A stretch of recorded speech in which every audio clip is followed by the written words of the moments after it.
Olá, tudo bem? Seja muito bem-vindo ao canal Pregando as Escrituras. E neste vídeo nós vamos analisar a pregação do pastor Eliseu Rodrigues. E neste vídeo também eu tenho uma novidade, eu chamei um pastor batista para analisar a pregação juntamente comigo, tá? O nome dele é Mateus Alves, ele já vai se apresentar aqui, mas eu quero que você entenda algo importante. Eu sempre falo isso em todos os nossos vídeos, tá? Nós não estamos aqui para analisar o caráter de nenhum pregador, nós estamos aqui para analisar a pregação. E eu quero que você entenda que esse vídeo é para ser edificante também. Você que é um pregador, você que está começando agora, a nossa análise aqui é simplesmente para ver, né, o que dá para mudar, o que dá para melhorar. Essa é a nossa intenção. Então eu quero que você compreenda isso, tá bom? Então eu vou apresentar agora o Mateus, tá? Então olha só, hoje será um presbiteriano que vai analisar e também um batista, né? Muito interessante. Vamos ver no que vai dar isso daí, tá bom? Deixa eu apresentar aqui o Mateus para vocês, tá bom? Mateus, seja bem-vindo. Se apresente pro pessoal aí. Fala, Caio, a paz do Senhor Jesus, meu irmão. Deus abençoe sua vida, Deus abençoe a vida de todo mundo que for assistir esse vídeo. Meu nome é Mateus Alves, sou aqui de Belo Horizonte, da Igreja Batista da Lagoinha, no bairro Mangabeiras, aqui em BH. Privilégio estar aqui com você. Vamos analisar essa pregação aí. Amém. Vamos analisar a pregação do pastor Eliseu Rodrigues. O Eliseu, a gente já entrou em contato com ele, né? A gente já conversou um pouquinho com ele, então ele é praticamente nosso amigo aí. Então, mas mesmo assim, a gente não vai pegar leve não, hein, Eliseu? A gente vai analisar a pregação conforme a palavra. Não é não, Mateusão? Amigos, doutrina à parte. Vamos lá, vamos lá. Então, vamos lá. Atos dos Apóstolos, capítulo de número 1.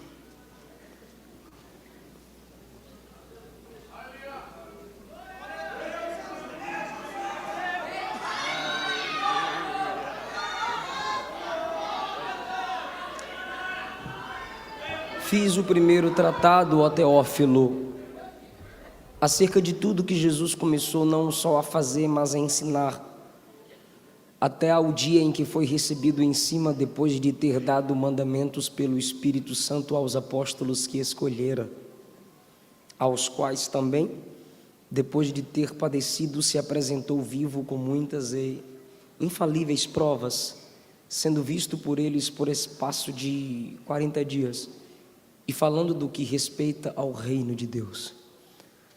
E estando com eles, determinou-lhes que não se ausentassem de Jerusalém, mas que esperassem a promessa do Pai, que disse ele: de mim ouvistes.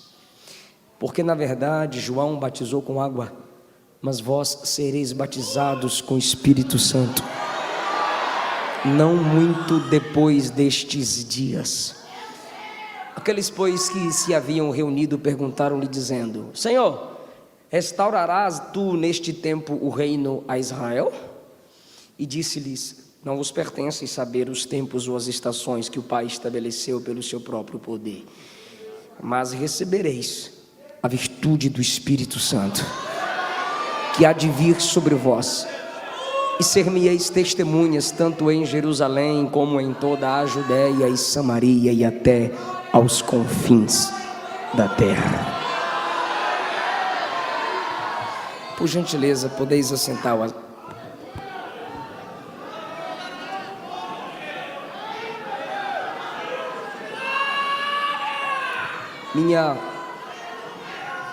Meus sinceros agradecimentos Caio, a cada um de vocês que estão... deixa eu só falar um negócio.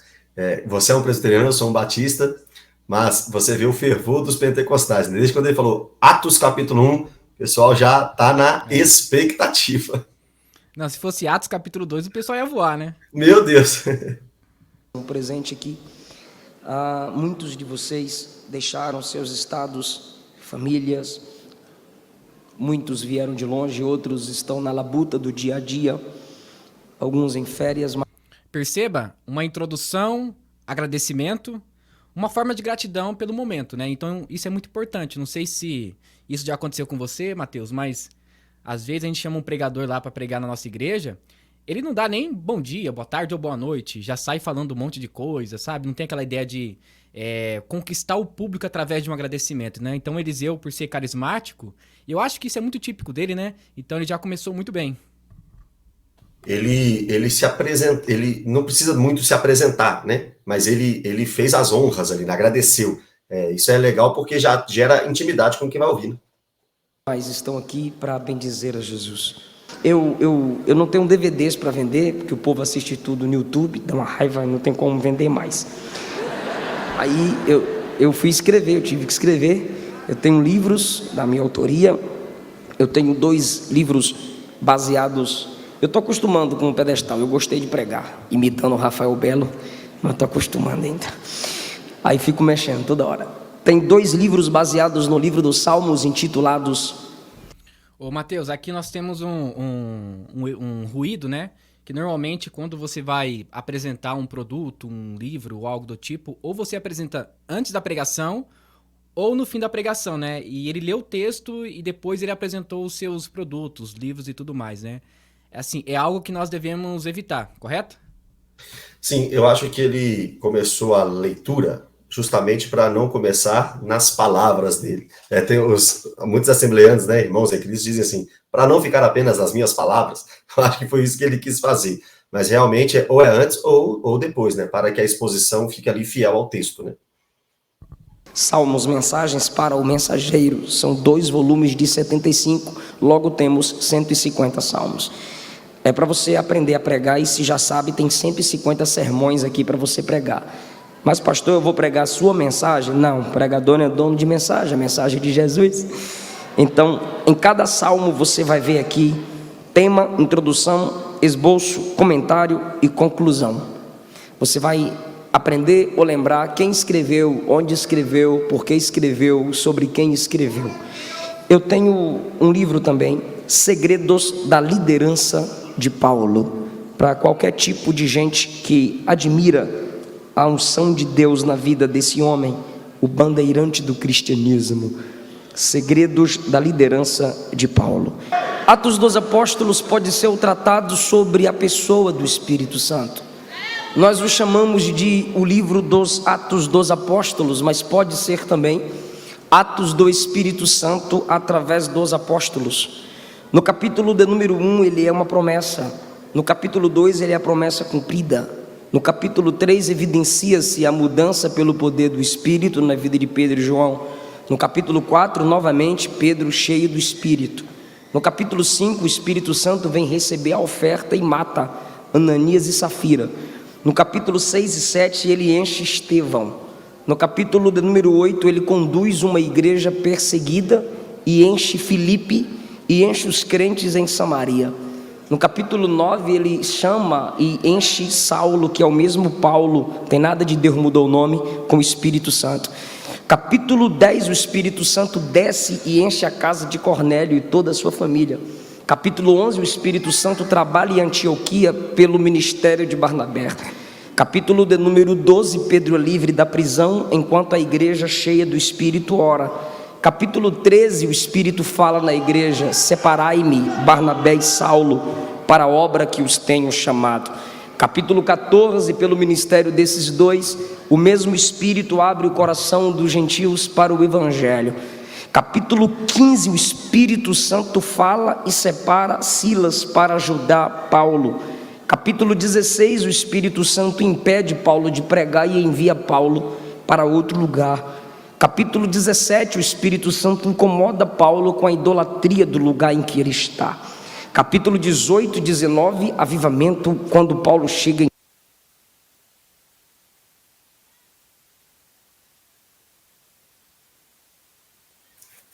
Deu um probleminha lá mesmo, o som de lá.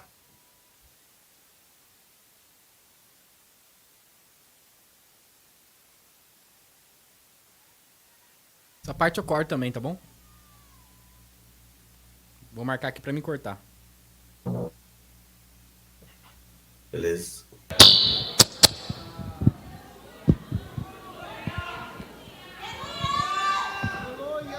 Aleluia.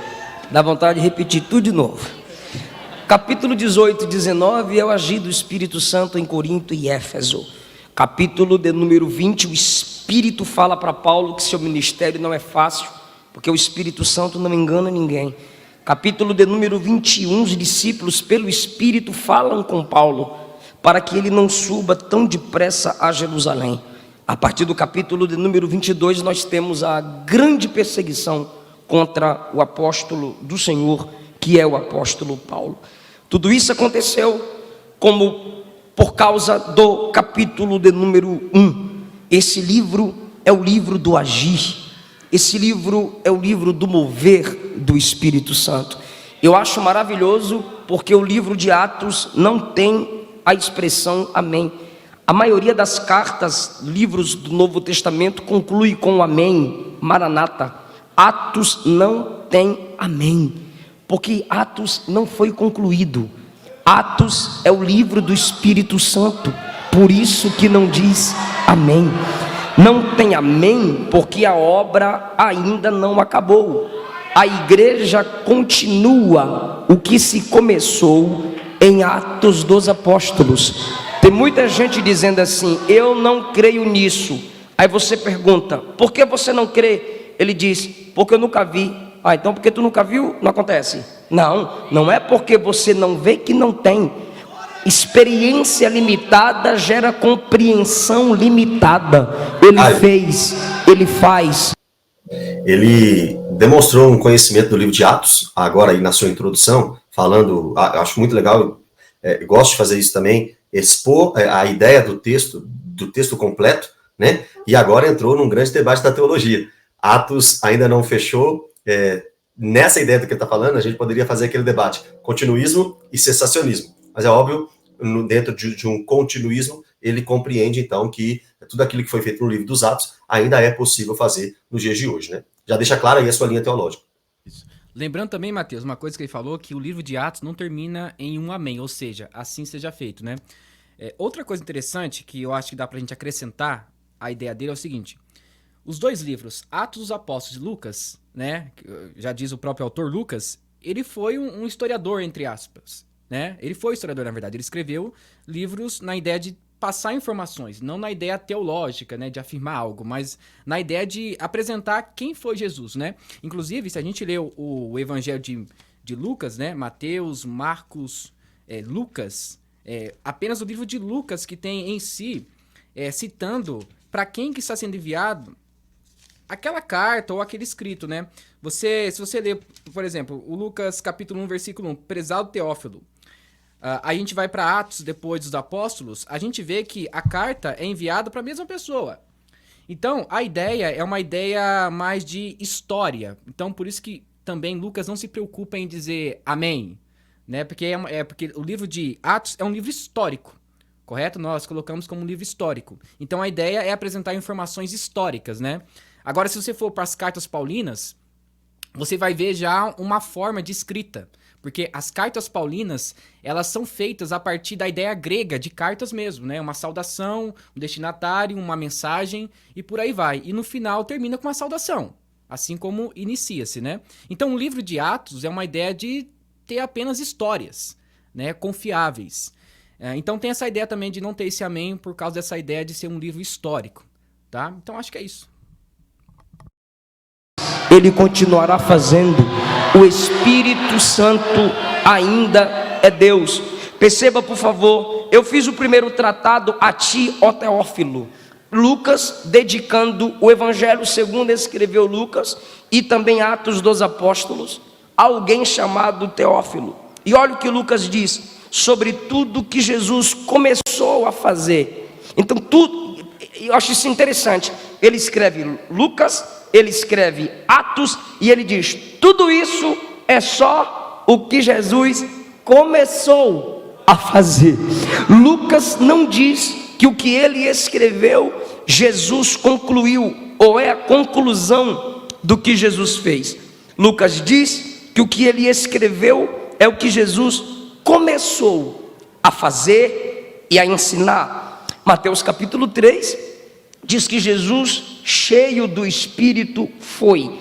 Atos capítulo 10, Pedro diz que, cheio do Espírito, conduzido pelo Espírito, Jesus fazia o bem e andava pregando e curando em toda a parte. Então Jesus tinha um ministério na dependência do Espírito. Por isso o versículo 1 diz: começou tanto a fazer como a ensinar. Jesus fazia e ensinava. Jesus não só fazia e ocultava, Jesus fazia e ensinava, ensinava e fazia. Esse é o ministério completo de uma vida na plenitude do Espírito Santo.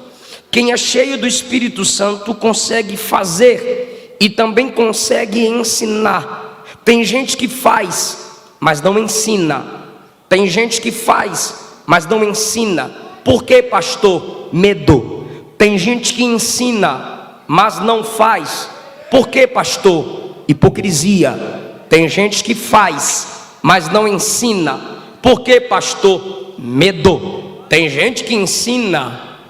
Caio, dentro do que ele está falando aí, do Espírito Santo no ministério de Jesus, nós vemos isso, tem uma base bíblica, o batismo de Jesus, ali começa o ministério público de Jesus. Depois dele ir para o deserto, ele volta pregando em Cafarnaum, cheio do Espírito, né? Arrependei-vos, pois é chegado o reino dos céus.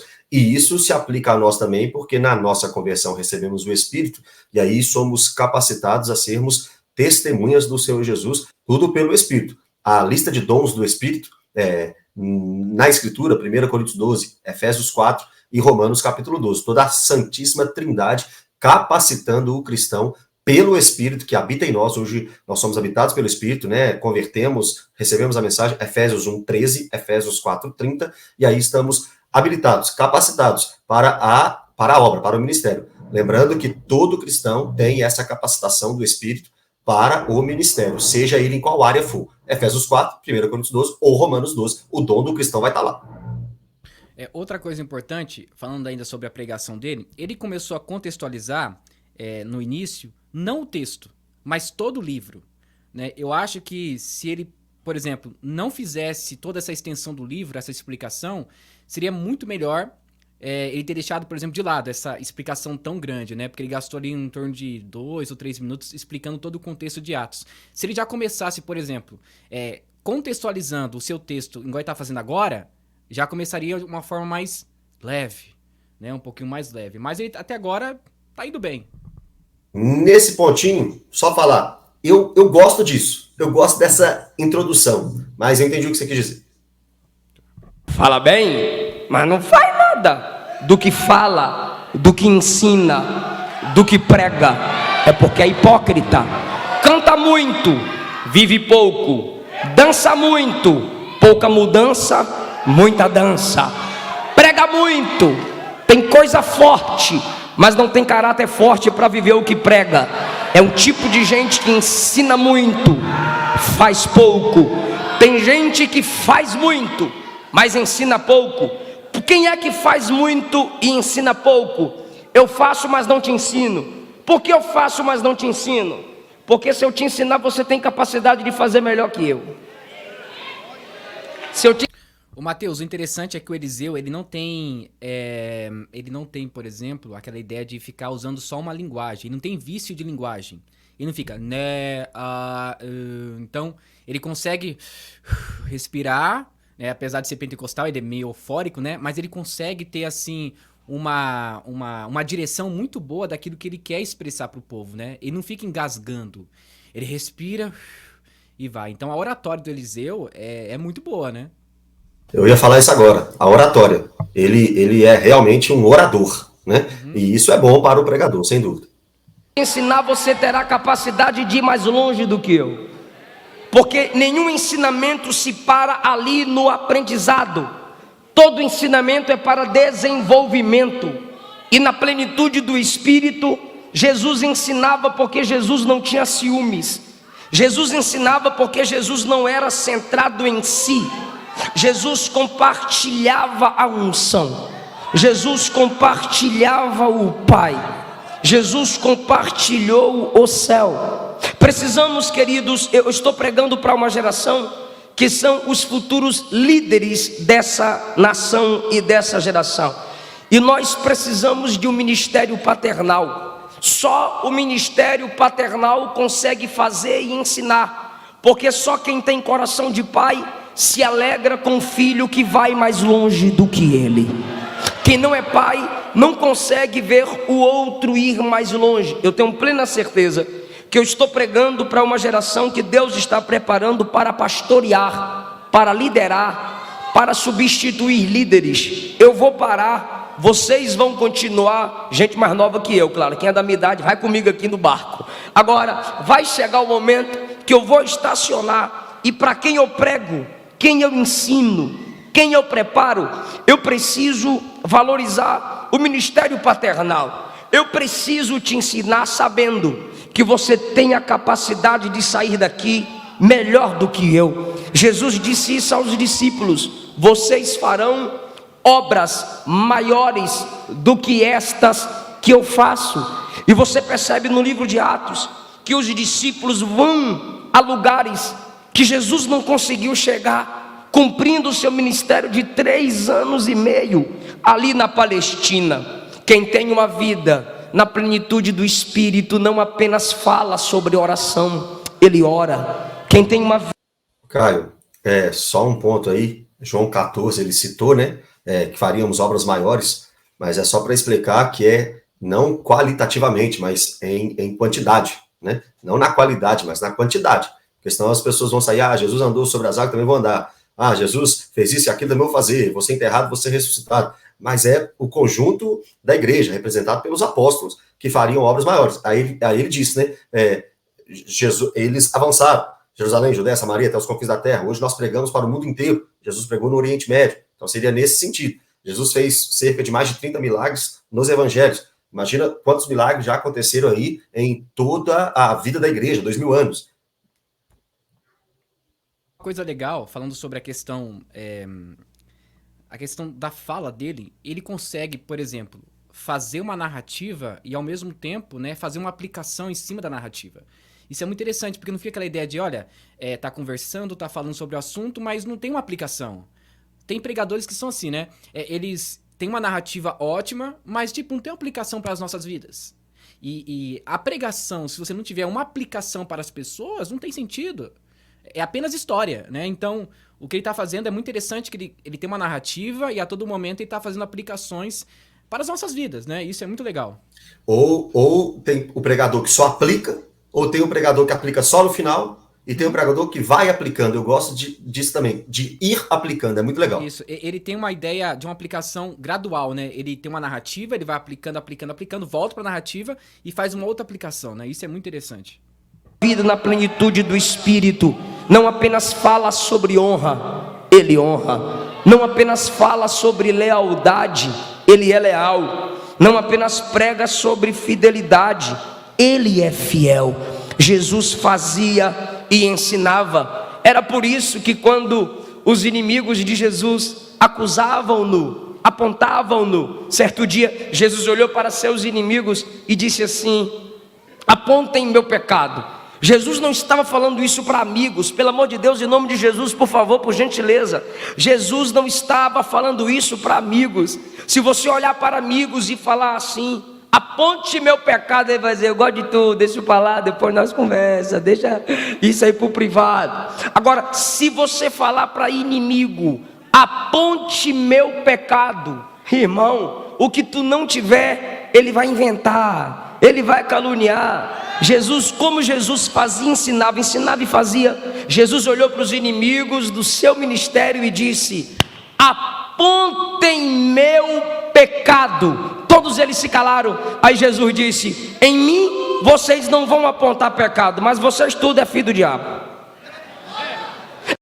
O Mateus, ele está construindo a narrativa do antes, durante e depois. Então ele está voltando agora, contando os relatos e milagres de Jesus, que assim, de uma forma sequencial, né, seguiram em Atos Apóstolos, mas eu estou entendendo onde ele quer chegar. Ele está fazendo uma contextualização da vida e do ministério de Jesus para depois relacionar com o livro de Atos, tá? É isso que eu estou entendendo até agora, não sei se você percebeu isso. Não, sem dúvida, até porque o texto que ele leu inicial, a partir do versículo 1, diz isso, né?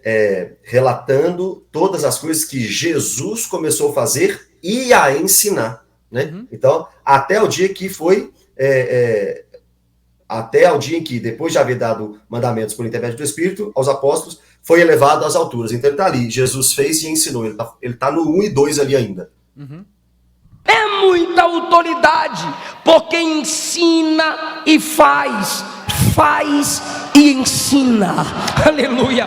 Jesus tinha uma vida na plenitude do Espírito. Versículo 2, a gente vai versículo por versículo. Quem não gosta de Bíblia pode dormir e vazar. Versículo 2: até o dia em que foi recebido em cima. Eu gosto disso.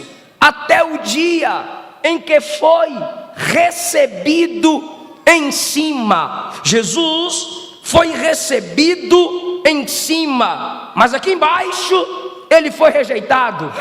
Por isso que ele foi recebido em cima, porque aqui embaixo ele foi rejeitado. Por que ele foi rejeitado aqui embaixo? Porque ele era de cima, e quem é de baixo não consegue receber quem é de cima. Quem é de baixo não consegue compreender a chamada de quem é de cima. Às vezes você se rebaixa porque não te valorizam. Antes, ele tá fazendo uma aplicação, mas eu entendi o que ele quis dizer, tá? Se você olhar a introdução não, na verdade os primeiros capítulos do Evangelho de João, você vai ver a narrativa falando sobre João Batista, que ele fala, olha, Jesus veio do alto, então ele é do alto, então ele é maior do que eu, né? Então a ideia é de que ele veio do alto, ele foi rejeitado, e aqueles que são da terra não vão entender simplesmente quem é Jesus, porque são terrenos, né? Inclusive João Batista ele fala isso, né? Aquele que é do alto entende as coisas do alto, mas aquele que é da terra entende as coisas terrenas, né? Então eu entendi essa alusão que ele fez referente a Jesus Cristo. E a Bíblia também diz que o homem natural não consegue discernir as coisas espirituais, né? Então, talvez Paulo e os evangelhos aí podem dar base para essa fala. Às vezes você se rebaixa porque não estão vendo o seu valor. Não é que você não tem valor, é porque são cegos. Não é porque a sua unção não veio de cima, é porque eles são de baixo. Quem é de baixo tem dificuldade para receber quem é de cima. Quer que eu prove na Bíblia? Ele ainda estava no ventre, e desde o ventre ele ouviu alguém dizer: não tem vaga aqui para a senhora não, dona Maria, se soubesse o nome. Não tem vaga aqui não para tu, seu José. No dia do nascimento, deixa eu hospedar a mãe, deixa eu hospedar a criança. Tem vaga mais não, só tem vaga lá no meio dos bichos. Tem uma manjedoura lá. Eu imagino o céu dizendo: põe na manjedoura, porque manjedoura é lugar de cordeiro. Ele é o cordeiro de Deus que tira o pecado do mundo. Coloca lá na manjedoura, porque não tinha, eles não recebiam Jesus. Quando Jesus pregava nas sinagogas, o que eles faziam? Expulsavam Jesus. Quando Jesus pregava na sinagoga, a Bíblia diz que enquanto Jesus pregava, eles tramavam a morte de Jesus, porque eles estavam dizendo: na nossa sinagoga não te cabe. Quando expulsaram Jesus das terras de Gadara, sabe o que eles estavam dizendo? Em nossas terras não há espaço para você, não te cabe, nós não te recebemos. Quando a própria família dele, em João capítulo 7... Mateus, a ideia de Gadara, eu acho que é uma ideia muito teológica pessoal dele, mas também faz sentido. Entretanto, entre os nossos teólogos aqui do nosso meio, né, a gente tem uma ideia um pouco diferente sobre a ideia de Gadara. A ideia de Gadara, quando acontece, por exemplo, a expulsão dos demônios, e os demônios vão ali Jesus envia os demônios para os porcos, né? A ideia de Jesus não permanecer naquele lugar é a ideia de mercado, né? De prejudicar, por exemplo, a questão de o cuidado dos animais, a venda de animais. Poderia até mesmo afetar a cidade na questão de, sei lá, questão de mercado mesmo. Então, você perder muitos animais ali seria um problema. Então, quando Jesus lança os demônios naqueles porcos, eles caem no mar, foi um prejuízo muito grande para aquelas pessoas. Então a ideia de expulsar Jesus é como se ele fosse uma pessoa que daria problema na questão de mercado e tudo mais, né? Mas também é válida, a ideia dele é válida também. E só um pontinho do que você está falando, os teólogos liberais aí usam esse texto para criticar a veracidade da Escritura, porque em um evangelho diz que é Gadara, o outro diz que é a terra dos Gerazenos. Mas isso fica fácil de compreender quando nós tentamos entender, né, à luz da geografia bíblica, que Gadara seria a região, Gerasa a cidade. Então, mesmo se ele falasse Gerazenos ou Gadarenos, estaria certo, não tem problema algum. E outra coisa, esse texto não pode dar base para alguns que acreditam em demônios territoriais. Eu já ouvi falar, né, cara, eu já ouvi gente falando que eles não queriam sair daquela comarca ali, daquela cidade, porque eles eram principados e potestades que atuavam ali, igual o príncipe da Pérsia lá em Daniel 10. Não cai nessa não, porque demônio territorial não existe, apesar de, é óbvio, eles atingem aí, trabalham no mundo inteiro, é claro, é óbvio, mas não como líder de uma cidade ou de uma região. Você crê nisso, demônio territorial? Hein, Matheus, outra coisa interessante é o seguinte, a gente confunde muito essa ideia geológica, né? Na verdade, geológica não, geográfica, a verdade, né? Por exemplo, tem a cidade... As pessoas falam, mas você conhece aquela cidade chamada Decápolis? Decápolis não é uma cidade, né? Isso. Deca no grego significa 10 e polis significa cidade. Então são 10 cidades que fazem parte ali, né, de um local em si. Então a gente tem que ter cuidado com essa ideia de geografia bíblica, né? Igual você explicou. Beleza. Os irmãos de Jesus falaram a ele: cai fora daqui, sobe para Jerusalém. Você não faz milagres? Você não é homem de grandes obras? Então sai daqui. Sabe o que eles estavam dizendo? Não cabe você em nossa família, não cabe você em nosso sistema. Eles estavam dizendo: você não cabe entre nós. Quando crucificaram Jesus, quando pregaram Jesus, eles estavam dizendo: não tem vaga para você entre nós, não te cabe entre nós. Eu gosto de falar isso. Ô Matheus, será que ele vai citar Isaías 53, o mais rejeitado entre os homens? Cairia bem agora, hein? É verdade. Presta atenção quando eu prego. O que acontece quando se prega a uma igreja cristocêntrica? Quando Jesus é bebê, descobriram e falaram que Jesus não cabia, não tinha espaço lá no quarto dos aposentos. Quando Jesus pregava nas sinagogas, não cabia Jesus na sinagoga deles. Quando expulsaram de Gadara, não cabia Jesus em Gadara. Quando crucificaram, estavam dizendo que Jesus não cabia no meio deles. Aí colocaram Jesus no túmulo e descobriram que o túmulo também não cabia Jesus. No terceiro dia ele ressuscitou. E aí o que acontece? Ele é assunto aos céus. Ele é assunto aos céus. Homens de baixo o rejeitaram, mas quando ele começou a subir, Salmo 24, Apocalipse 5, Hebreus 1, levantai, ó portas, vossas cabeças, levantai, ó entradas eternas, e entrará o Rei da Glória. Quem estava de dentro perguntou: quem é esse Rei da Glória? Os anjos de fora responderam: o Senhor poderoso na batalha. Ele é o Rei da Glória. Aleluia.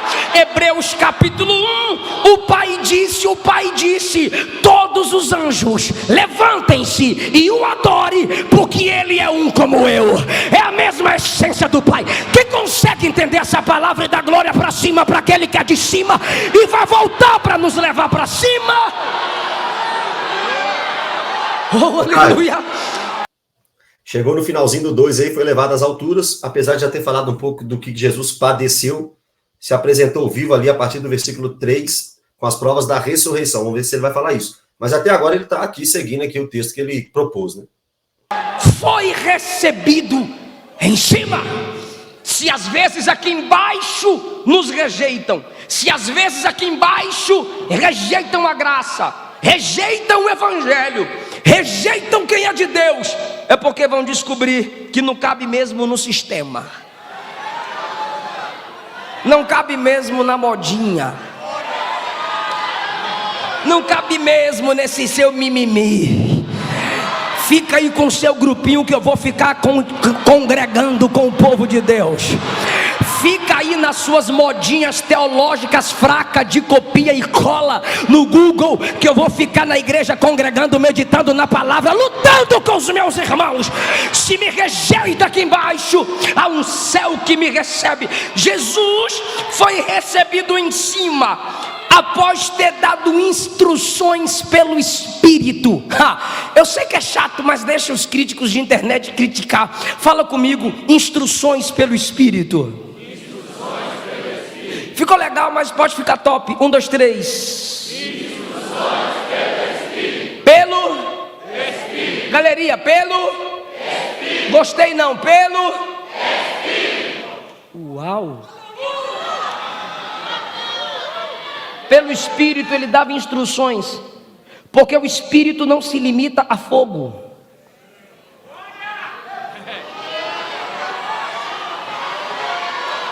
O Eliseu é cabra macho, hein, mano?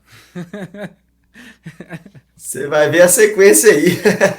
Olha, gente, francamente, eu falei até pro Matheus, olha, Matheus, eu não assisto as pregações antes de analisar. A ideia de não ter aquela, tipo, trazer já ali um juízo de valor, né, antes.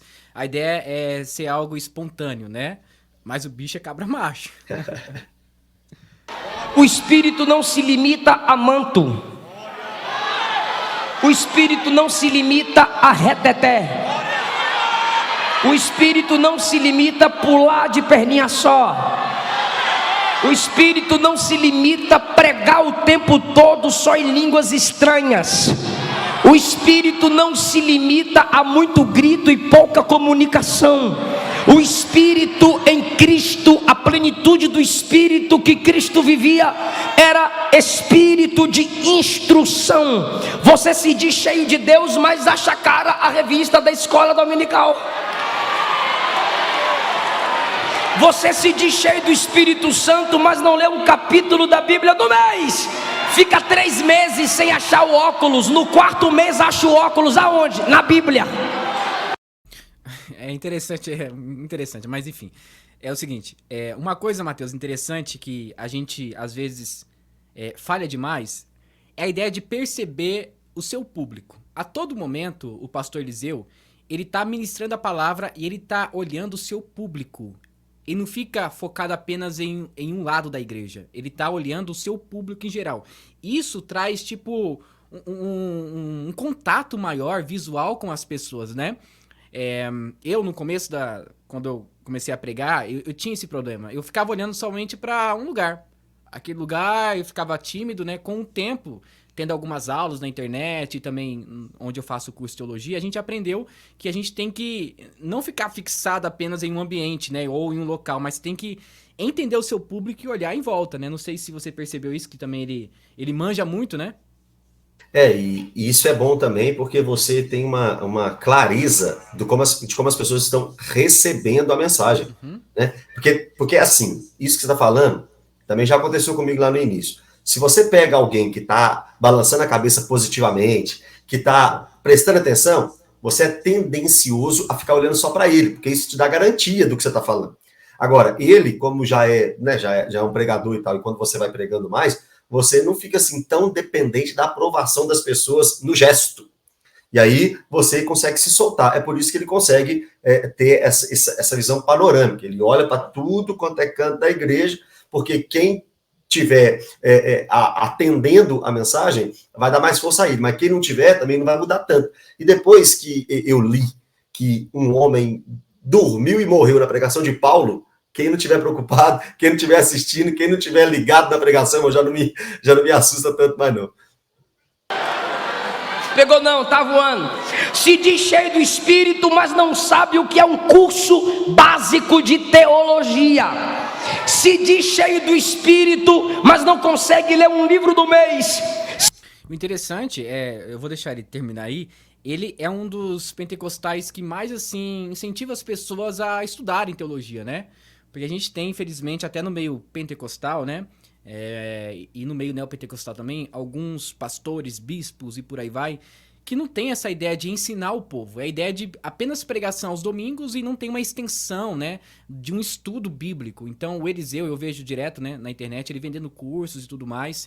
Então, ele é um pregador que não preza somente pela pregação, mas pela extensão do estudo sobre a pregação, né?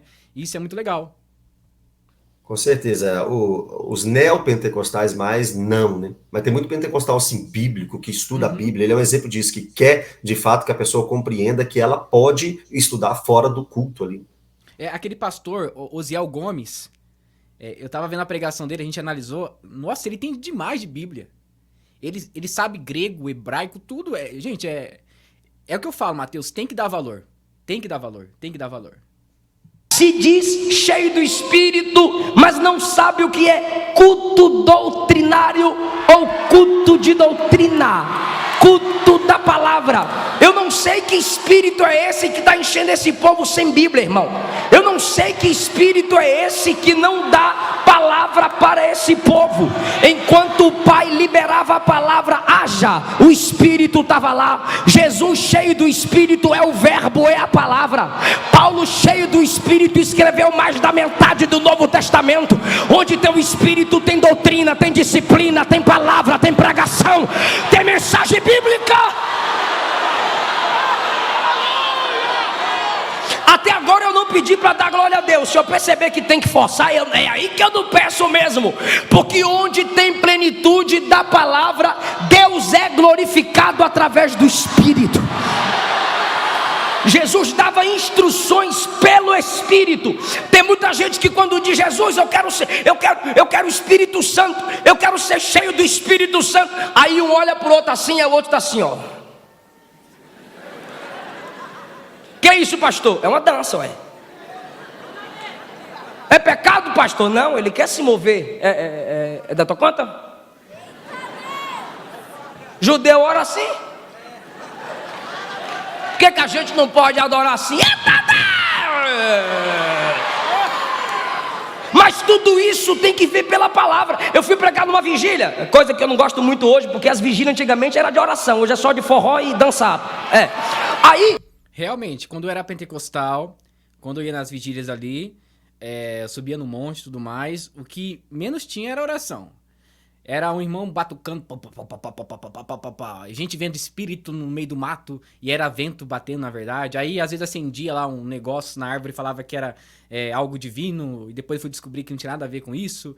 Então a gente perdeu um pouco o foco, né? Jesus, por exemplo, quando ia orar no monte, o monte em si não era o monte que a gente tem hoje. O monte era um declive assim, né? Bem baixinho. E a ideia era exatamente de se apartar. Não era a ideia de estar em um lugar alto para chegar próximo de Deus, né? Mas realmente a gente perdeu um pouco essa essência do monte, né? Eu gosto de orar no monte, mas não por ser algo... porque eu moro perto de um monte aqui, muito famoso. Você fez na minha vídeo cidade. recentemente, não fez? Fiz. Tá lá no meu Instagram. Para orar, que é bom orar no monte, etc. Só que tem gente que vai lá só para passear, né? E o que ele está falando é verdade. Vigília antigamente era um momento de oração, hoje é um evento, virou um evento. E aí você perde completamente o foco, assim como orar no monte. Você vai no monte por quê? Você pode orar no seu quarto, você pode orar em qualquer lugar. Lá é para um lugar para você ficar sozinho, quieto, você e Deus. Agora, se for para fazer qualquer outra coisa, perde completamente a essência. E infelizmente é a realidade de muita igreja hoje, né? De muito crente hoje também. Eu fui pregar na vigília. Aí eu subindo na tribuna, o camarada olhou para mim e disse: aqui não precisa pregar muita Bíblia. Eu disse: repete. Aqui não precisa pregar muita Bíblia. O senhor me conheceu onde? Não, eu te conheço, mas pelas mensagens que já vi, irmão, o negócio aqui é fogo, o negócio aqui é top. É só fazer o movimento que o fogo pega. Eu disse: querido, eu não sei que tipo de fogo é esse, porque a Bíblia diz: a palavra de Deus despede labaredas de fogo. É a palavra.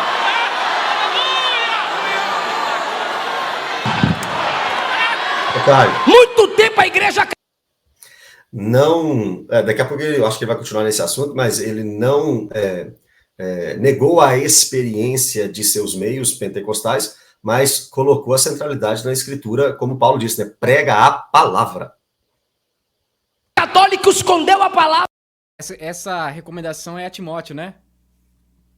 2 Timóteo capítulo 4.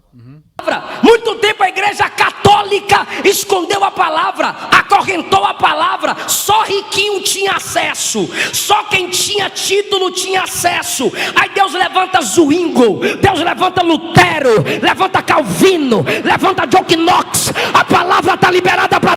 Tem algo errado aí. Reformado. O Eliseu é um reformado meio místico, né?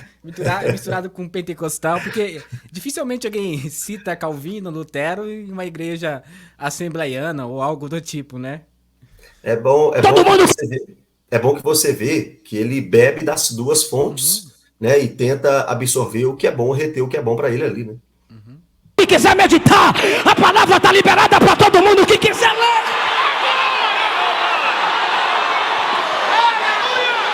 vem esses crentes modinha dizer que não precisa ler Bíblia, é só ler um livro qualquer. Aí vem esses pregadores para a tribuna ficar contando só história de onde veio, para onde vai, fica contando agenda. Você é Satanás, meu filho, para falar de onde veio, para onde vai?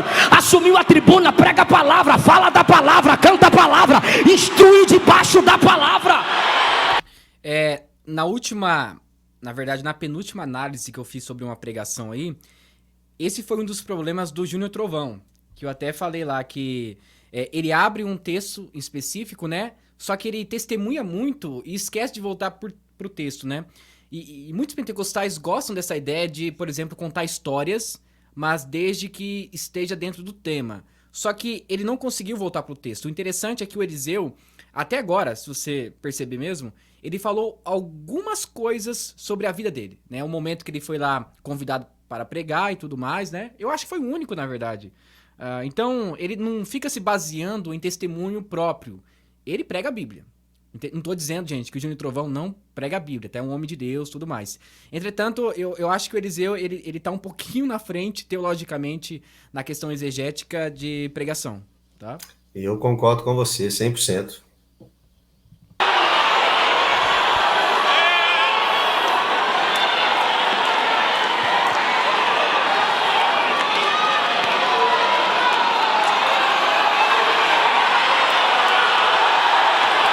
Ele nem sabe mais onde que tá. Ele tá assim. Ele tá assim, ó. Tá cheio do Espírito Santo. Eita, onde que eu tô agora? Eita. Se você reparar o soprinho que ele deu ali. Tipo, o que eu faço agora?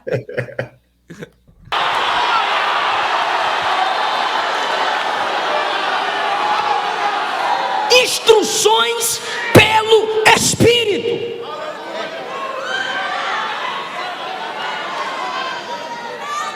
Aprende a ouvir.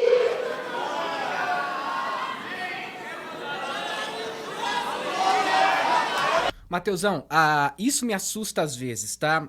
Se você... É claro, a gente agora vai analisar de uma forma mais geral. Observe que muitos pastores ali atrás, eles estão com a Bíblia fechada, cara. Isso é um problema na nossa igreja, né? Não tô falando dessa igreja em si, mas toda a igreja evangélica. Que quando nós estamos assistindo a pregação, observando o pregador, a gente não fica, às vezes, com a Bíblia aberta. E isso é muito perigoso, porque isso pode dar brechas, simplesmente, pro pregador falar alguma heresia. Correto? Se você não tiver o texto aberto, como um bom bereano, você acaba, sei lá, se perdendo, né? Então, acho que nós precisamos avançar um pouco nisso. Com certeza. E Paulo pregava e os irmãos de Bereia conferiam. Imagina uma pregação minha, sua, de qualquer um. Tem que conferir tudo, até a vírgula que a pessoa falou, tem que estar na escritura. Sim. E o interessante é quando eu faço esses vídeos, né? Analisando a pregação de algumas pessoas, né? Aí vem algumas pessoas nos comentários, né? Olha só, pronto, agora você também tem que analisar a pregação. Isso é pecado, viu? Aí eu falo, então os bereanos pecaram demais, né? Demais eles pecaram, né? Não é possível. Pregar, conferir a pregação é bíblico, é doutrina.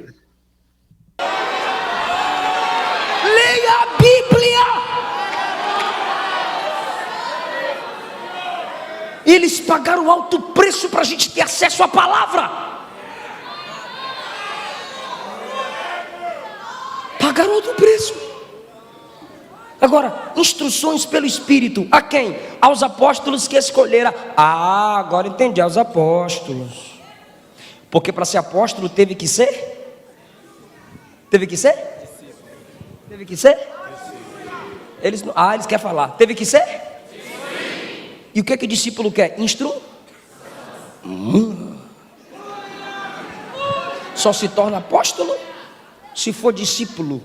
E só é discípulo quem quer? Instrução. Aí você não vê na Bíblia discípulo chegando para Jesus e dizendo: faz um milagre em mim. Faz um milagre para mim, Senhor. Vem curar, vem fazer, vem levantar, vem tocar. Discípulo não. Discípulo não. O que você vê discípulo fazendo? Senhor, tu tá pregando por parábolas.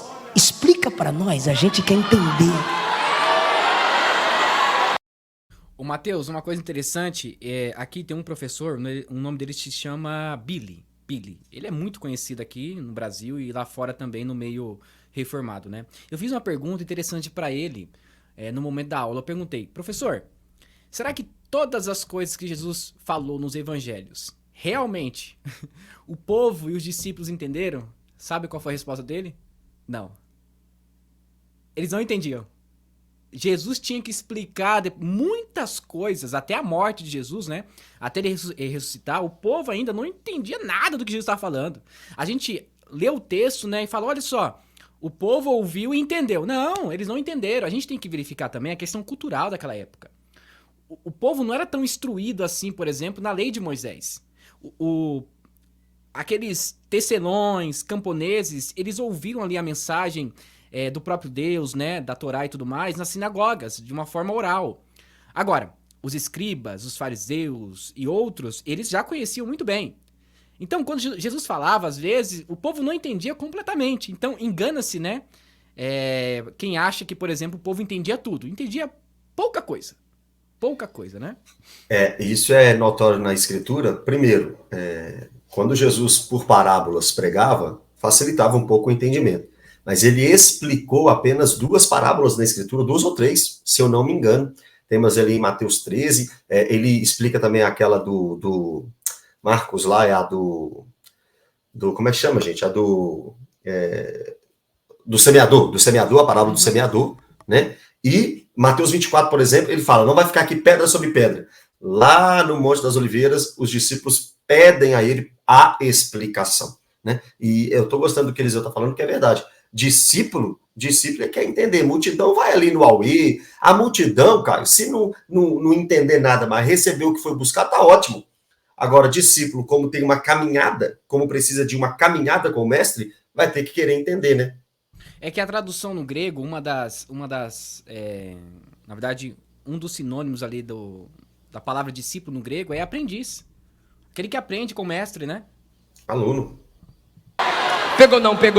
Senhor, ensina-nos a orar. Senhor, quais serão os sinais dos fins dos tempos? Olha o que discípulo pede. Discípulo não pede milagre, não fica pedindo milagre.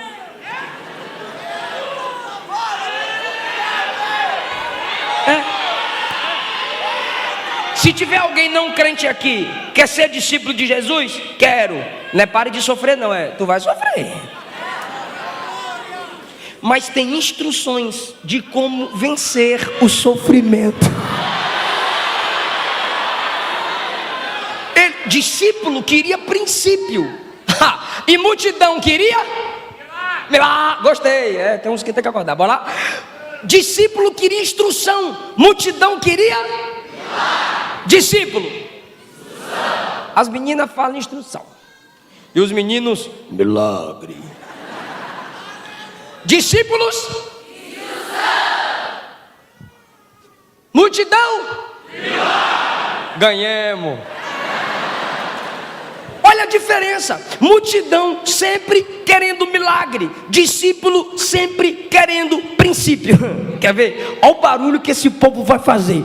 A multidão que sempre queria milagre, em Atos dos Apóstolos, faz nada. Os discípulos que sempre quiseram princípios foram os que mais realizaram milagres depois de Jesus. Oh, glória!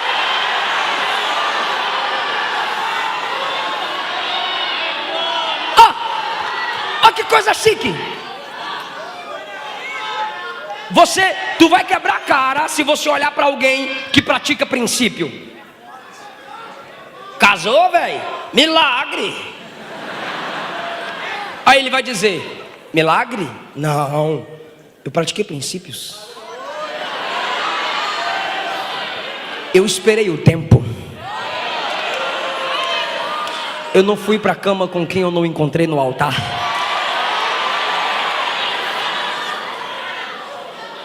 Vai ver a moça prosperar. Tu tá próspera, hein? Benza a Deus, milagre. Aí a menina vai dizer, não, é princípio, não é milagre não. Eu honrei pai e mãe, eu tenho mandamento com promessa. Eu vou me dar bem em toda a minha vida. E e vou viver muito tempo sobre essa terra. É princípio, irmão. A nossa geração é a que mais grita por milagre, porque é a que mais quebra princípio. Quem quebra princípio se torna mendigo de milagre. Agora quem pratica princípio não anda precisando de milagre. Não, ele planta e colhe. Não é? Cara, isso que ele está falando aí é o princípio de uma vida ordinária com Deus, né? A obediência a Deus, ela de fato te faz experimentar algumas coisas. Tem gente que fica querendo realmente só o sobrenatural, sem nem se dar conta que o sobrenatural é o natural andando bem na vida do cristão. É claro que, né, não vou dizer aí que todo mundo vai viver 100 anos, obedecer o pai e a mãe, todo mundo vai ficar rico, não estou falando nada disso.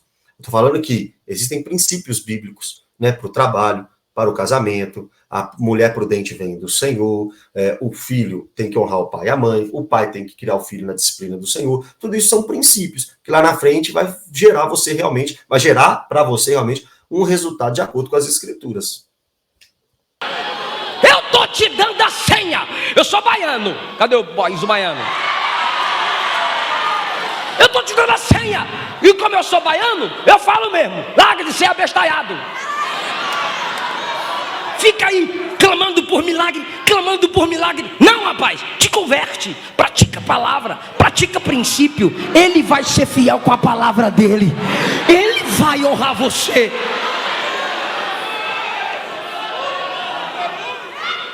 Qual é o princípio? Trabalha que tu vai ter dinheiro. Esse princípio, na verdade, é dado pelo próprio Salomão, né? A ideia de você trabalhar, desfrutar da vida. Inclusive, ele fala o seguinte, olha, a vida é vaidade, então sabe o que você faz? Faz o seguinte, trabalhe, né? Desfrute da sua esposa, né? Porque de resto é isso que vai sobrar pra você. E ele fala, tipo, que a vida, como se a vida fosse injusta em si, né? Então ele já tá fazendo uma aplicação de ideia de orientação de Salomão, né?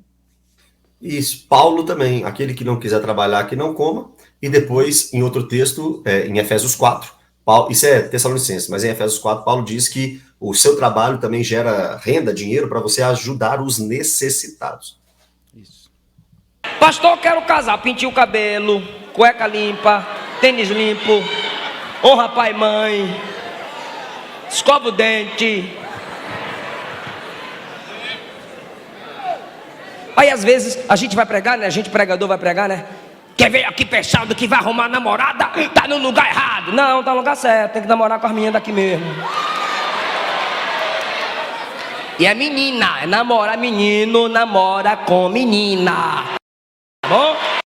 Ô Mateus, assim, olhando o texto que ele leu, podemos chegar aqui em uma conclusão que é uma pregação temática, correta? Uma pregação que já tem um tema, eu acho, por ser um congresso natural, isso acontecer, tá? Então, ele já está fazendo algumas aplicações, na verdade, no sentido de vida pessoal, de outros nichos da vida, né? Entretanto, ele voltou poucas vezes, se você perceber, né, para o texto em si que ele estava falando ali. Não que ele não tenha dito algo do tipo, né?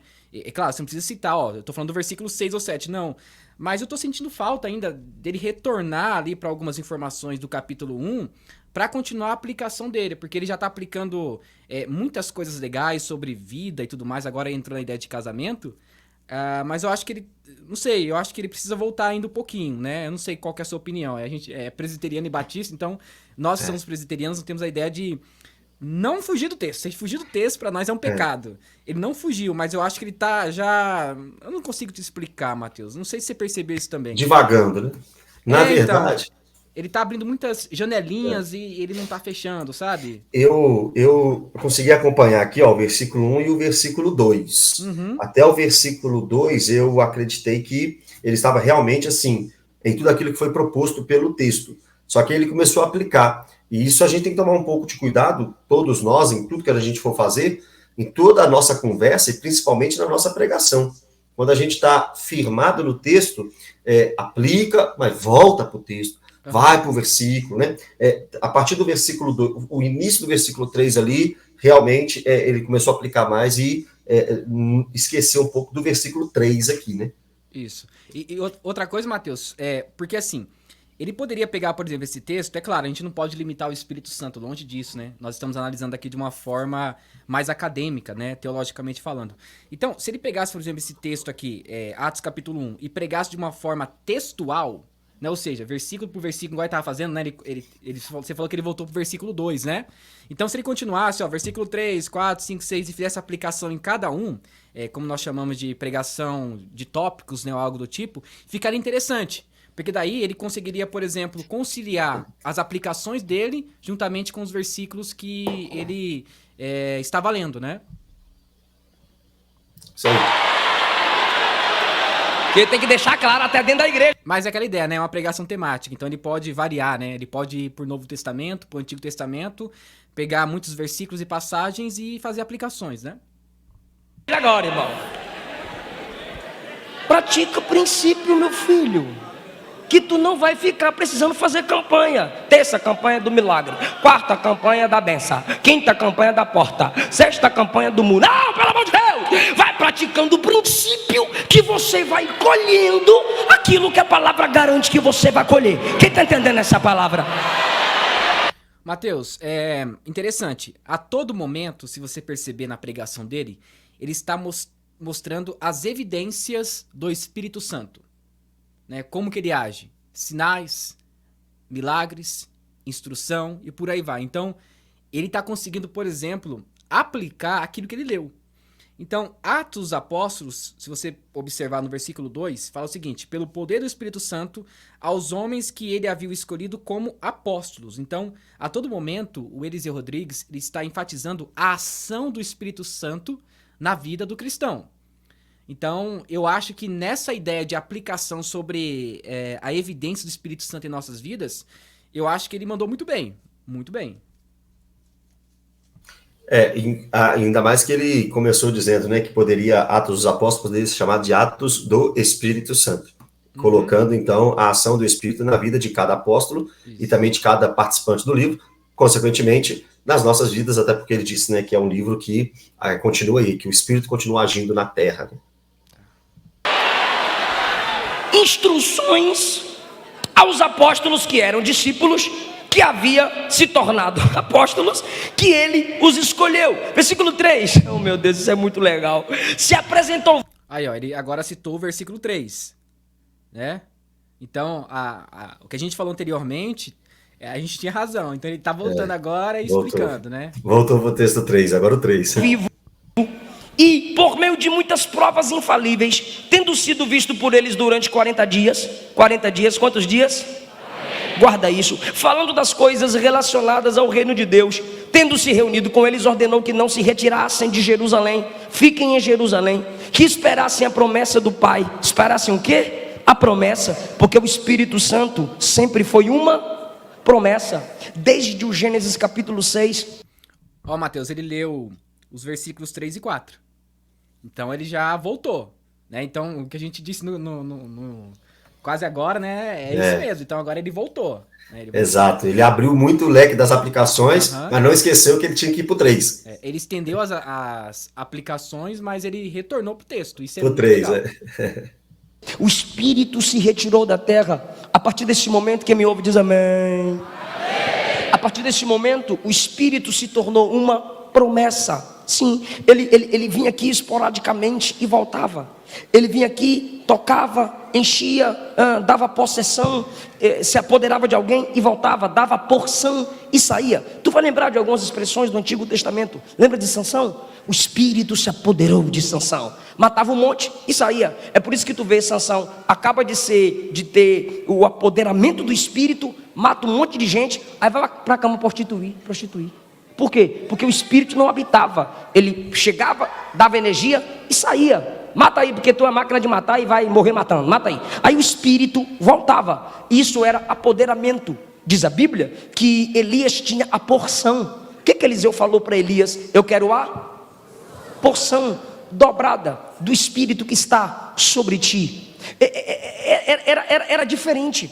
1 Samuel capítulo 15 diz a Bíblia: e o Espírito se retirou de Saul. 1 Samuel capítulo 16, e o Espírito se apoderou de Davi.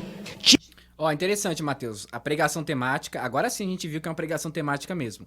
A todo momento, ele enfatiza o assunto que ele tem ali, né, como base, mas ele volta no Antigo Testamento e menciona outras passagens relacionadas, por exemplo, ao tema dele. Então, é uma pregação temática, tá? Sim. E deixando claro ali a visão teológica dele, né? Em vários pontos você percebe uma escola teológica. Essa parte aí, você é presbiteriano, não sei se vai concordar comigo, mas eu concordo que a atuação do Espírito Santo no crente era diferente mesmo no Antigo Testamento e do Novo. Hoje nós somos templo do Espírito Santo e a habitação do Espírito. O que eu não creio, por exemplo, Matheus, que isso pode ser um problema agora, o que eu vou falar é o seguinte, o dom de cura. Eu não creio que, olha, aquela irmã, ela tem um dom de cura, isso eu não creio. Eu creio que o Espírito Santo, em um certo momento, quando Deus quer fazer a vontade dele, ele usa aquela irmã pra curar. Porque se aquela irmã tivesse o dom de cura, ela poderia ficar, sei lá, no posto de saúde, passando a mão na cabeça de todo mundo ali e curando todo mundo, entende? Então eu entendo que a ideia da cura, dos milagres, é uma ideia do próprio Deus que age, não é algo que tem em nós, mas é algo que vem do poder de Deus. Isso, eu vou discordar, né? Vou discordar de você, que eu sou um continuista, né? Creio que todos os dons estão em vigência, Eu sou também, viu? Você também é, né? Mas, com algumas ressalvas aí, por exemplo, dom de línguas, etc. Talvez eu entenderia diferente aí dos pentecostais, mas sou um continuista, creio que Deus pode dar o dom de línguas, o dom de cura, qualquer dom, né? Mas é ele que opera, apesar da pessoa ter o dom. Aí seria um outro assunto. Isso, mas a minha ideia é o seguinte, é de não ser um dom permanente, entende? Uhum. Tipo, aquela irmã pra sempre tem um dom de cura. Essa é a minha Entendi. ideia, entende? Aham. De sobre um para se apoderar do outro, porque não enchia dois ao mesmo tempo.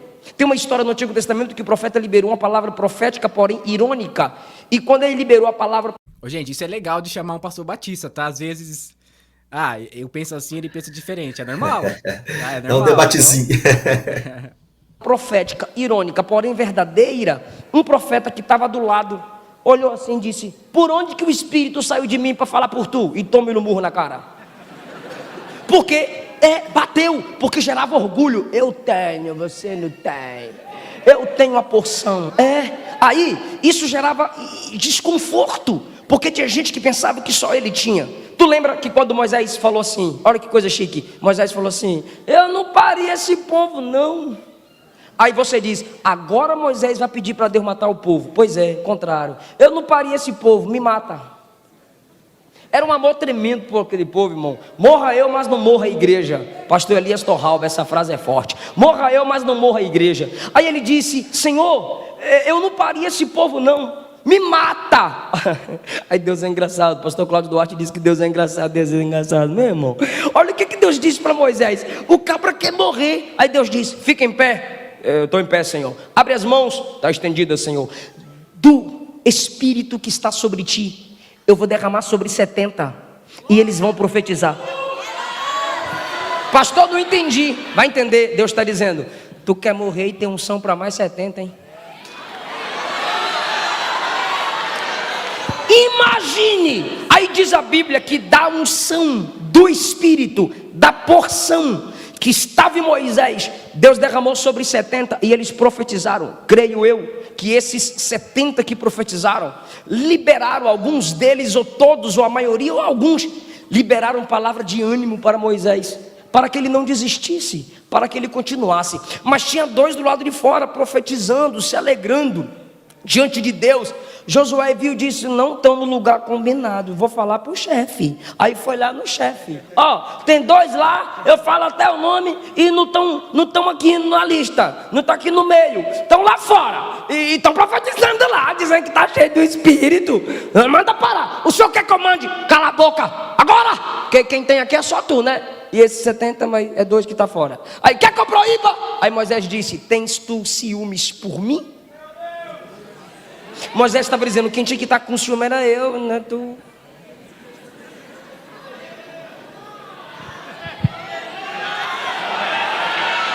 Aí a resposta de Moisés: quem dera.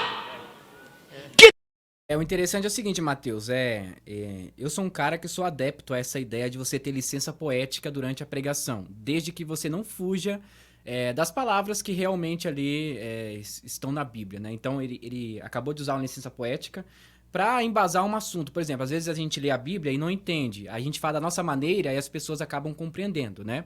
Não sei se você já leu a Bíblia, a mensagem do Peterson, na verdade, do Eugênio Peterson, já leu? Pequenas partes. Então, ali praticamente é uma paráfrase, né? Paráfrase. Tem alguns textos que ele escreve, na verdade, da forma dele, só que se a gente lê o texto em outras versões, você acaba compreendendo, mesmo que as palavras mudem ali, né? Então, o pregador em si, ele tem essa autonomia, ele pode fazer isso, desde que ele não use o texto para ensinar heresia, né? E não foi o que Eliseu fez. Ele explicou de uma forma para que o povo conseguisse entender. A NTLH também, se eu não me engano, é mais paráfrase do que dinâmica. Eu não tenho certeza. Ela aqui, ó. Essa é a NTLH? Tô usando ela. Não, na verdade, ela não é não. Não é não. Né? A diferença é que algumas palavras que essa versão usa, né, são versões mais atuais, porque já fala, né, que é uma versão dos dias de hoje. Mas assim, ela é bem respeitosa, eu gosto dela. Tá. Alguns estudiosos têm chamado ela de paráfrase e não de uma versão dinâmica, né? Mas isso aí é só questão de gosto, né? Todo Israel fosse profeta e que Deus lhes desse o seu espírito. Porque Moisés percebia que era uma promessa. No livro de Ezequiel, olha a promessa: vos darei o meu espírito, vos darei um coração novo. Isaías 44, Gilmar Fiuza, vem comigo no Glória. Derramarei água sobre a terra seca, torrente sobre o sedento. Agora aumenta, quer ver? Derramarei o meu espírito sobre a vossa descendência. Porque o espírito era uma. Joel capítulo 2, versículo 28. Acontecerá que nos últimos... eu ia falar isso, ó. Será que vai citar Joel? Joel é praticamente uma ponte sobre o Espírito Santo no Novo Testamento, que vai cair lá em Atos capítulo 2, né? Que derramarei do meu espírito sobre toda a carne, né? Os senhores irão profetizar, então ele chegou. E isso não é nenhuma concepção teológica, isso é textual, porque Pedro diz, né, que aí se cumpre o que diz Joel, tá no texto, né? Isso. Dias derramarei do meu espírito sobre toda a carne, vossos filhos e vossas filhas profetizarão, vossos jovens terão visões, vossos velhos sonharão. Aí Jesus chega, aí João 14, capítulo 16, Jesus vai falar da promessa do Espírito e vai dizer: eu irei e rogarei ao Pai, e Ele vos enviará o outro Consolador. Pergunta para mim, enviar de onde? Gostei não, enviar de onde? Do céu. Onde ele estava? No céu. Ezequiel capítulo 1, você tem um vislumbre do agir do Espírito entre os seres viventes. Ó que coisa chique, ó. Pés retos como pé de bezerro. Rodas nos pés de cada um com 4 rostos, sim, rosto de homem, rosto de leão, rosto de águia, rosto de boi. 4 asas, batendo as asas, e 2 asas protegendo e 2 asas estendidas, um tocando na asa do outro. 4 seres com 4 faces, um protegendo um trono que estava no meio. E o trono tu sabe de quem é. O trono sobre eles, sobre um firmamento. Aí Ezequiel diz: eu estava vendo, e para onde o Espírito queria ir, os seres viventes iam como um relâmpago. Mateus, eu tô sentindo falta também da pregação do Eliseu e fazer um contraste com o problema do texto. Porque se você olhar o texto em si, ali no versículo 6, ali na parte B, tem uma pergunta que é feita, né? E agora que o Senhor vai devolver, na verdade, é agora que o Senhor vai devolver o reino para o povo de Israel? Então, observe que Jesus tem uma promessa espiritual e eles estão acreditando na ideia de terra. Física. Né? na ideia de Israel ser resgatado dos romanos e tudo mais, né? Se ele fizesse um contraste e falasse sobre as promessas do Espírito Santo e depois fizesse uma aplicação dizendo que a promessa de Jesus não era para as coisas terrenas, seria muito legal também. Eu não sei se isso vai acontecer, mas eu acho que se ele abreviasse um pouco mais essas questões do Antigo Testamento e voltasse para o texto e falasse do problema em si também, seria muito interessante, né? E esse texto aqui ele é um grande debate, porque alguns pré-milenistas, acredito, eu tenho certeza que ele é um pré-milenista, entende esse texto aqui, esse versículo, uma prova de um milênio terreno, de um reino terreno nessa terra. Então daria para entrar até em questões escatológicas para provar ou não o pré-milenismo, né? Dentro desse versículo aqui. Só que o versículo 7 já responde aí, né? Vamos ver se ele vai chegar lá. Vamos adiantar a pregação. Tudo era movimentação e adoração. E a roda girava, e a roda girava, e a roda girava. Era a roda girando, o trono de Deus se movendo e os anjos zigue-zagueando. Aí a Bíblia diz: o Espírito os conduzia. Onde é que ele estava? No céu. E onde é que os homens estão? Na terra. Onde é que o Espírito estava? Me ajuda? No céu. Onde os homens estão? Na terra. E aí, meu querido? É que o Espírito estava no céu e a gente na terra. Aí Jesus disse assim: eu rogarei ao Pai. Deixa eu fazer uma pergunta só para quem lê Bíblia. Quem não lê Bíblia fica na tua, pelo amor de Deus. Jesus é Deus? Pensei. Jesus é Deus? Sim. Por que ele tem que rogar?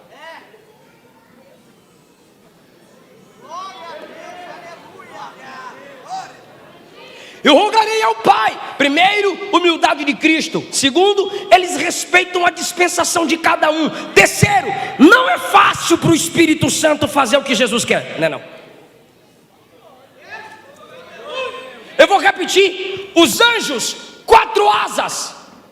Isaías 6 asas. Apocalipse 4, muitas asas e olhos, cheios de asas, rápidos como relâmpago. Diz a Bíblia que para onde o Espírito queria ir, os seres iam. Não diz que o Espírito ia, diz que para onde o Espírito queria ir. Mateus, é só um detalhe, né, que a gente que estuda teologia, às vezes a gente acaba encontrando esses ruídos. Ele falou anjos, né, mas a ideia de muitas asas e tudo mais não é de anjos, é de serafins, né? Então, a ideia de anjo é mais a ideia da palavra, né? Aquele que é enviado, né? O mensageiro, né? O microfone. Ativa o microfone. Perdão, só acrescentando o que você falou aí, né? Porque nós temos algumas diferenças, né? De anjo, querubim, serafins, né? Isso. O anjo é o mensageiro, o querubim é o... E tem o arcanjo também. Sim, o arcanjo. Anjo é o mensageiro, serafins aqueles que exaltam a Deus, querubins os guardiões da glória, que Ezequiel seria mais o querubim, serafim aparece em Isaías. E nós temos o arcanjo, que é o da luta, da batalha, que é o arcanjo Miguel, Apocalipse 12, fica muito claro, né? E em Daniel 10. Então tem essas diferenças teológicas, são esses 4 tipos aí. Eles discerniam e obedeciam. Aí Jesus diz: eu vou rogar para ele vir morar em vocês. A gente tem 2 olhos e ainda tem que usar óculos. E eles são cheios de olhos.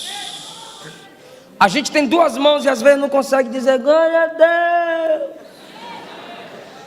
A gente tem 2 pernas e às vezes tem dificuldade para usar para evangelismo.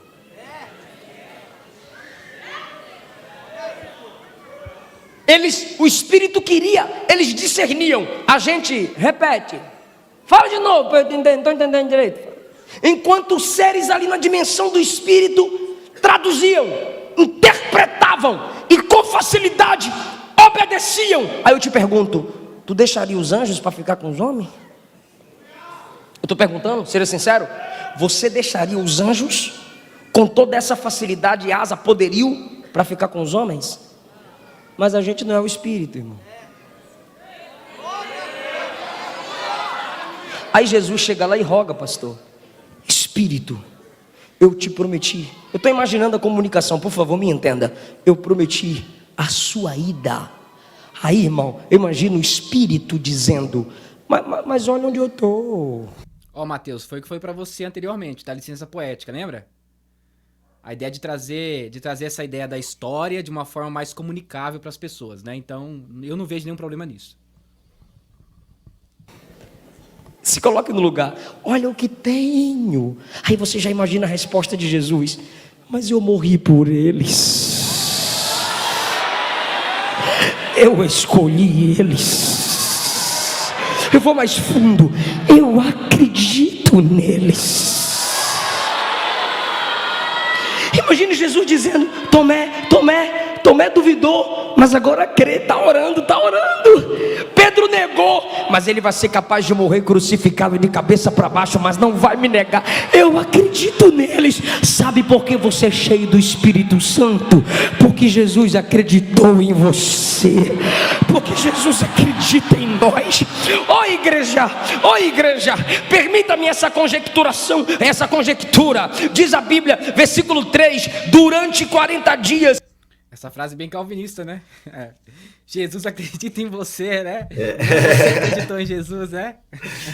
Na verdade, o Espírito Santo habita em nós porque nós cremos na palavra, e nós só cremos na palavra porque ele nos fez crer. A fé é um dom de Deus, né? Então, assim, todo mundo que quiser Jesus vai ser salvo, é verdade. Mas por que nós queremos Jesus? Porque ele nos amou primeiro, porque ele nos fez escolhê-lo. Não fostes vós que me escolhestes, muito pelo contrário, eu escolhi a vós outros. Ele acredita em nós, não por nós, não por algo que ele viu em nós, mas porque ele nos chamou, né? E porque ele nos fez filhos de Deus. Por causa de uma ação sobrenatural do próprio Deus, né? Com certeza. Jesus ficou, e diz a Bíblia que Jesus disse assim, versículo 5: dentro de poucos dias sereis batizados com o Espírito Santo. Jesus ficou 40 dias. Vocês sabem que Jesus morreu no período da Páscoa, ressuscita, fica com eles 40 dias. Estou encerrando. Fica com eles 40 dias, dando-lhes instruções. Capítulo 2, diz a Bíblia que chegando o dia de Pentecostes, o Espírito desceu. Pente, 50, costes, colheita, 50º dia da colheita, o Espírito desceu. Jesus ficou 40 dias, no 40º dia Jesus sobe. Então, se Jesus fica 40 e no 40º ele sobe, e o Espírito Santo desce no 50º dia, foram 10 dias. A Bíblia diz que a igreja estava orando, aqui. O Mateus, a ideia também de números, né? 40 dias, 40 noites, é uma ideia da gamatria, né? Na ideia hebraica, né? De números, que todos os números têm uma simbologia em si. O 7, número da perfeição, os 40 anos ou 40 dias, sempre é a ideia de algum evento que vai acontecer muito grande, né? Então a gente, às vezes, lê a Bíblia, nossa, por que são 40 noites e 40 dias? Por que o povo ficou 40 anos no deserto, né? Tudo isso tem um sentido, né? Você não acredita nesses números literais? Acredito. Eu também acredito literalmente. Aí é forçar demais, né? Tem um vídeo na internet, de um camarada falando que esses números não são literais. Eu creio ser literal até pelo gênero da leitura do livro e etc, de Êxodo, de Gênesis, dos evangelhos, etc. Mas aí também, Mateus, se você for começar a negar os números da Bíblia, a gente vai negar a ressurreição de Jesus, né? 3 dias. Agora, só não podemos usar esse critério para Apocalipse, por ser uma literatura apocalíptica. Sim. Né? Porque lá o número representa algo. Agora, o restante das escrituras ali, sem dúvida. Inclusive, na verdade, ainda sobre essa questão da gamatria, existem duas ideias do livro de Apocalipse, né? Ainda falando sobre a questão de numerologia. Tem a ideia simbólica, de alguns termos são simbólicos, outras coisas são literais, né? E a ideia, por exemplo, do 666, alguns acreditam que tem a ver com o nome de um imperador, né? Nero César.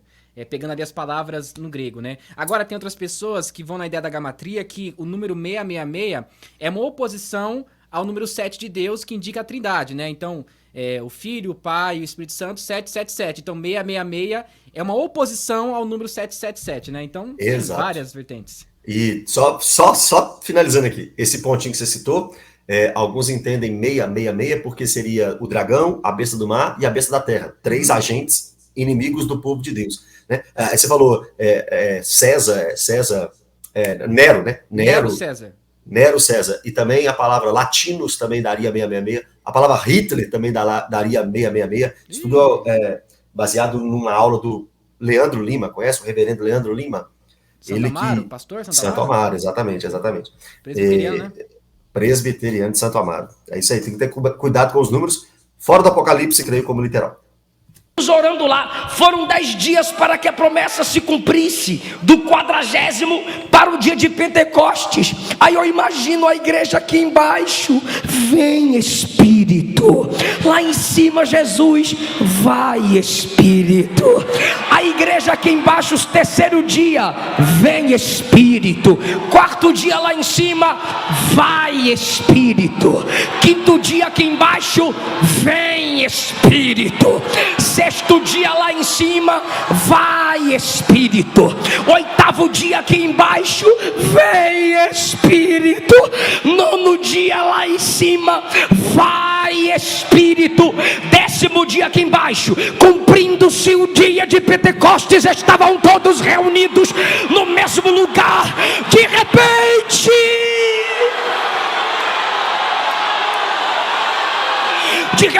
veio do céu um som. De repente veio do céu um som. Quando o Espírito chega, tem som. Quando o Espírito chega, tem movimento. Quando o Espírito Santo chega, tem barulho. Quando o Espírito Santo chega, tem movimentação. Aleluia! Se você ia falar, onde o Espírito Santo chega, tem arrependimento. Ele convence do pecado, da justiça e do juízo. Muito bom. Quer ver a galeria dar uma glória maior? Ele desceu e está com a gente até hoje e nunca vai nos abandonar. E quando a trombeta tocar, vai nos arrebatar. Mateus, ele conseguiu fazer uma introdução legal, ele contextualizou o assunto dele, e no final ele terminou de uma forma escatológica, né? Porque Jesus, ele tá subindo aos céus, e ele diz que vai voltar. Então ele já tá fazendo uma aplicação final, eu acho que a gente já tá no final, uma aplicação final dizendo que este mesmo Jesus que subiu é o que vai voltar. Aí encaixa com o último versículo que ele leu, né? Ele pulou alguns versículos. Pode falar. Não, versículo 11. Isso. Então, encaixa bastante, né? É claro que não conseguiu, ele pulou alguns versículos, mas isso não entra agora no mérito, né? Mas ele conseguiu fechar bem, né? Conseguiu fechar bem. Isso, e inclusive ele fez uma ponte, igual você tinha falado, pro versículo 2, pro capítulo 2, perdão, pro capítulo 2, e agora falando de arrebatamento, né? Com certeza, na visão dele, um arrebatamento pré-tribulacionista, mas também não é o assunto aqui. Uhum.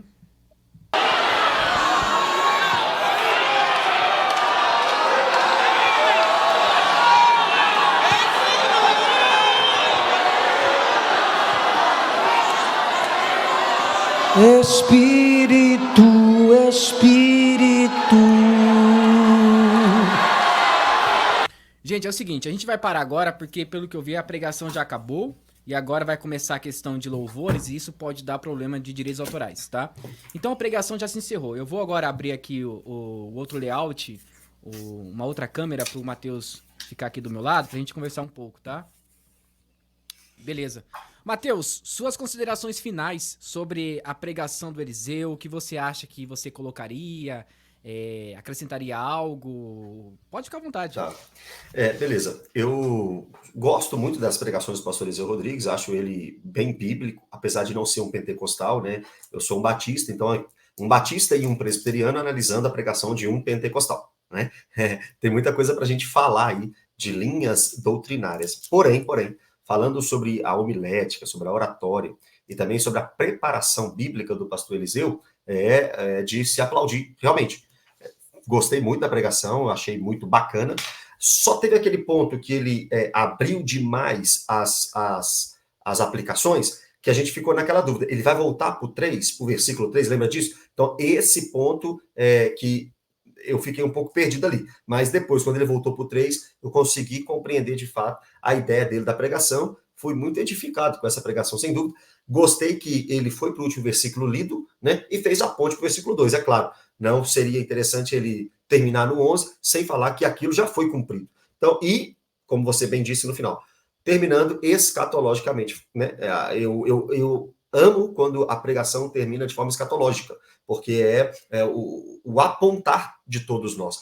Toda a escritura ela vai apontar para o clímax da história, né? Para o clímax da nossa redenção, a segunda vinda de Cristo, que vai gerar em nós a glorificação. Então, eu acho isso muito interessante. gostei, todos esses pontos. Um pontinho só daquela entre o 2 e o 3, fiquei na dúvida. O restante, sem dúvida nenhuma, foi muito bacana a pregação, o conteúdo e a edificação que gerou nos irmãos, com certeza. Sobre as minhas considerações finais é o seguinte, eu achei muito boa a pregação, ele tem uma ótima oratória, homilética, tudo aquilo que é um atributo bom de um pregador, ele tem, tá? É a mesma coisa que eu falei quando eu tava comentando ali sobre a pregação dele. Ele abriu muitas janelinhas e demorou pra fechar, né? Ele ficou muito em Ezequiel, percebeu? Ele usou as referências simbólicas ali daquela visão pra fazer uma alusão à nossa vida, né? Por exemplo, sermos missionários ou algo do tipo, a ideia do Espírito Santo, mas ele demorou pra fechar. Aí você acaba perdendo o foco do texto que você leu, né? Eu acho que foi mais esse ponto. Um outro ponto, na verdade, também, é que eu senti falta dele falar sobre o problema também do capítulo 1, né? Porque se você observar, parece que existe uma ideia de um reino material. Porque a pergunta é agora que o Senhor vai devolver o reino olha só, para o povo de Israel? Parece uma ideia judaica, né? Olha, os imperadores estão ali tomando conta, né, da nossa região. Quando que o Senhor vai restabelecer essa ideia de restaurar o povo de Israel? E Jesus estava falando sobre coisas espirituais. A restauração que Jesus estava falando é sobre algo que ele iria voltar e restaurar todas as coisas. Essa restauração tinha a ver com algo celestial, espiritual. Não era aquela ideia de ele voltar em um cavalo branco, né, cabelo loiro, com a espada na mão, derrotando os imperadores. Não era essa a ideia. Mas eu acho que ele conseguiu, ele começou bem, ali no meio ele conseguiu fazer muitas aplicações, ele encerrou muito bem, porque eu acho que a gente tem que falar sobre a nossa esperança. A nossa esperança é a volta de Jesus Cristo. Do que adianta a gente pregar, por exemplo, sobre arrependimento, sobre santidade, e não falar sobre os frutos disso, né? Dessas coisas, que é exatamente a redenção em Cristo Jesus. Eu acho, Mateus, que a pergunta que sempre fica no final ele prega a Bíblia? Sim, claro, né? O Eliseu, pra mim, é um dos melhores pregadores aí do meio pentecostal. Então, parabéns, Eliseu. Muito boa pregação, tá? E eu já convidei ele pra participar aqui dessa nossa série, né? Pra analisar a pregação de alguém depois. Eu vi que ele topou, só tem que verificar a questão de horário e agenda, né? Mas enfim, foi muito legal. Ô, Mateusão, tem mais alguma coisa que você queira acrescentar aí? Não, é isso mesmo. Eu acho que a gente fechou certinho e só reiterar isso que você disse. Na minha visão dos pentecostais, sem dúvida, um dos melhores pregadores, se não for o melhor pregador. Acho que a igreja pentecostal, a Assembleia, representada pelo Eliseu Rodrigues, está bacana. A gente vê tanta coisa, né? Tanta coisa errada, mas a gente tem aí um bom exemplo. Isso é muito bom. A minha referência, assim, muita gente perguntou, Kai, qual é a sua grande referência do meio pentecostal, né? A minha referência é o David Wilkerson. Você conhece ele? Conheço. Ele tem um livro muito bom, muito bom. Ele tem alguns filmes aí na internet, filmes antigos, né, que foram baseados nos livros dele. São livros bons, porque assim, ele é o pentecostal que ele consegue, não sei, ter uma pregação muito bíblica, muito bíblica. Só que o Eliseu, cara, eu particularmente comecei a assistir algumas pregações dele, são pregações boas também. Então você que é jovem, né, eu sou pentecostal, quero ter alguém como, olha, esse pregador. Cara, é isso, Eliseu. Assista as pregações do Eliseu, é o Osiel Gomes, né? O outro pastor, né? Osiel Gomes. São bons pregadores, então tenha essas pessoas como referência. Mateus, fale aí onde as pessoas podem te encontrar, fazer algumas perguntas, né? E tudo mais. Olha só, eu acho que as pessoas vão pedir pra você também começar a analisar as pregações, porque no canal tá chovendo mensagens sobre essa nossa série, tá? Que legal, que legal. Meu Instagram, né? PR Mateus Alves, Mateus com TH, PR Mateus Alves. Lá eu faço uma coisinha parecida com essa, com músicas, gosto de analisar muitas músicas e também critico algumas heresias aí no meio da igreja. Então, gosto desse tipo de material. PR Mateus Alves. Deus abençoe cada um de vocês. Deus abençoe também, Caio. Obrigado pelo convite. Top demais. Gente, esse foi o nosso vídeo analisando a pregação do pastor Eliseu. E se você gostou, não se esqueça, deixe seu like, se inscreva no canal e ative o sininho de notificações. E que Deus te abençoe. Em nome de Jesus. Amém.